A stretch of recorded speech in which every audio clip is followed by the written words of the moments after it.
പരിശുദ്ധ ബസേലിയോസ് മാർത്തോമ മാത്യൂസ് തൃതീയൻ കാതോലിക്ക ബാവ കോട്ടയത്തെ മാധ്യമങ്ങളെ കാണുകയാണ്. ഇന്ത്യൻ കോൺസ്റ്റിറ്റ്യൂഷൻ 25-ാം വകുപ്പ് അനുസരിച്ച് ഏത് മതത്തിൽ വിശ്വസിക്കുന്നതിനും മത ആചാരങ്ങൾ നിർവഹിക്കുന്നതിനും മതം പ്രചരിപ്പിക്കുന്നതിനും ഉള്ള സ്വാതന്ത്ര്യത്തിന് നേരെയുള്ള കടന്നുകയറ്റമാണിത്.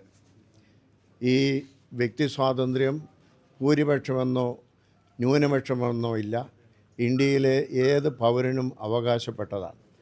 ആ പൗര അവകാശത്തിൻ്റെ മേൽ നടത്തിയതായ കയ്യേറ്റം, നിയമം കയ്യിലെടുത്ത് നടത്തിയതായ അക്രമികളായ ആളുകളെ നിയമത്തിന് മുമ്പിൽ കൊണ്ടുവന്ന് മാതൃകാപരമായ ശിക്ഷ നടത്തണം എന്നുള്ളതാണ് ഇന്ത്യ ഗവൺമെൻറ്റിനോട് മലങ്കര ഓർത്തഡോക്സ് സുറിയാനി സഭയ്ക്ക് അഭ്യർത്ഥിക്കാനായിട്ടുള്ളത്.